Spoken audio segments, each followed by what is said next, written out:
ஏற்கனவே வந்து நம்மை விட்டு இந்த விழாவை சிறப்பித்து சென்றிருக்கிற பள்ளி கல்வி அலுவலர்கள் ஒவ்வொருவருக்கும் இந்த நேரத்தில் சபையின் சார்பாக நான் வாழ்த்துதலை நன்றி தெரிவித்துக் கொள்கிறேன். இன்னைக்கு எனக்கு பேசணுங்கிற ஒரு மூடில் இல்லை, இருந்தாலும் தம்பியுடைய கட்டாயம் நீ பேசணுங்கிறதுனா ஒரு சில வார்த்தைகள் ரொம்பலாம் நான் நேரத்தை எடுக்க விரும்பலை. கடந்த ஆண்டையும் இந்த ஆண்டையும் நம்ம கொஞ்சம் கம்பேர் பண்ணி பார்க்கும்போது கடந்த ஆண்டை விட ஒரு ஸ்டெப் நம்ம இம்ப்ரூவ்மெண்ட் ஆகிருக்கும். அப்படி தானே? நிறைய விஷயங்கள்ல நான் ஒவ்வொன்றையும் பார்த்துக்கிட்டே இருந்தேன்.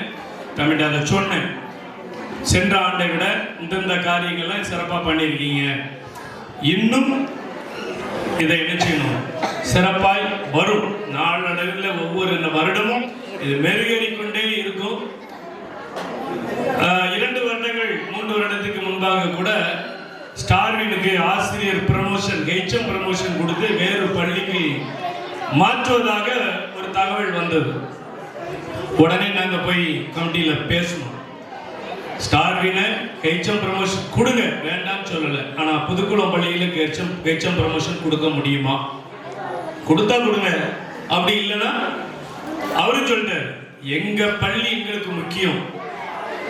எங்க பள்ளியை இன்னைக்கு நாங்க எவ்வளவு கஷ்டப்பட்டு இந்த நிலைமைக்கு நாங்க சபை உருவாக்கி வரோம், பழைய மாணவர்கள் எல்லாம் இணைந்து கைகோர்த்து நாங்க அதை உருவாக்கி கொண்டு வந்துகிட்டு இருக்கோம் அப்படின்னு சொல்லியாச்சுன்னா, உள்ளூரை சேர்ந்த ஸ்டார்வின் ஆசிரியராக இருக்கும் ஒரே காரணம் தான் என்பதை சொல்லி அப்படி ஒரு ப்ரமோஷனே வேண்டாம்.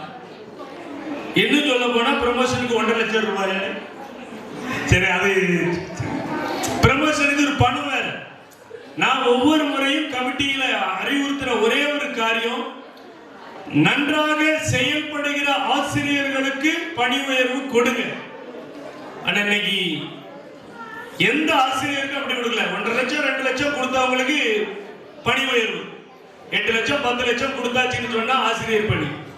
இந்த சூழ்நிலையில கமிட்டி போய்கிட்டு இருக்கு. நான் கமிட்டி பத்தி பேசல, இருந்தாலும் ஒரு உணர்வோடு சொல்றேன், இந்த பள்ளியில ஆசிரியரை ஓய்வு பெறும் வரை நிச்சயமாய் ஸ்டாரின் உதவி ஆசிரியராய் பணிபுரிவாரை தவிர இன்னொரு பள்ளிக்கு தலைமை ஆசிரியராக என்ன செய்ய போறதில்லை, போக போறதில்லை. ஏன்னா நம்ம பள்ளிக்கூடம் முக்கியம், நம்ம கிராமம் முக்கியம். ஒரு நேரம் இந்த பள்ளிக்கூடத்துல இருந்து தேர்தல் பூத்து வெளியே போகிறதுக்கு வந்துச்சு. அப்பதான் நாங்க முயற்சி பண்ணோம். என்ன காரணம் காமிச்சாங்கன்னா, பில்டிங்க காரணம் காமிச்சாங்க. உடனே பழைய மாணவர்களை எல்லாம் கூப்பிட்டு உட்கார வச்சு பேசி இந்த கட்டிடத்தை கட்ட வேண்டும் என்று சொல்லி உடனே அந்த வருஷமே ஒரு 2 மாசத்துக்குள்ளே பள்ளிக்கூடத்தை கட்ட ஆரம்பிச்சிட்டோம். கட்ட ஆரம்பிச்சு திருப்பியும் அந்த தேர்தல் வாக்கு கழிக்கிற இடம் இதுவாகவே நாங்கள் நிலைநிறுத்த முடிஞ்சிச்சு.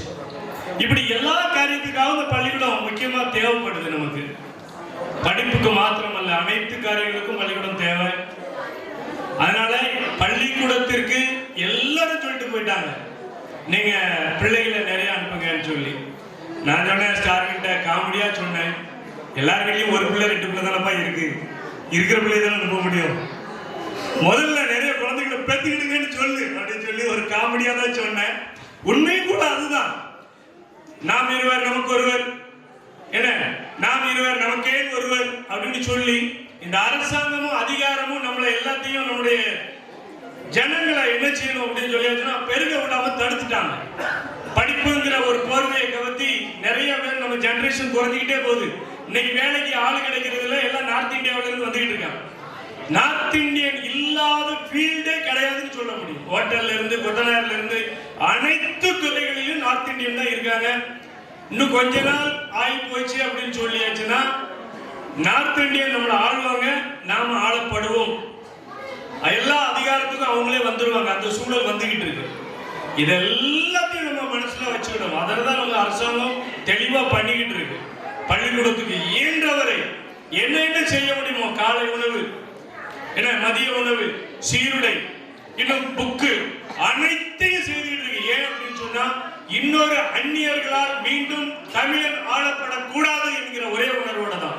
அந்த உணர்வோட தமிழ் வழி கல்வியில சேருங்க.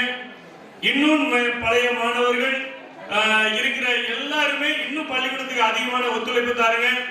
இன்னும் ஸ்டாலினுடைய நண்பர்கள் எல்லாம் தூண் மாதிரி நின்று செயல்பட்டு இருக்கீங்க. உங்க ஒத்துழைப்பு எங்களுக்கு மீண்டும் மீண்டும் தேவை என்று சொல்லி கேட்டுக்கொண்டு என்னுடைய உரையை முடிக்கிறேன். நன்றி, வணக்கம்.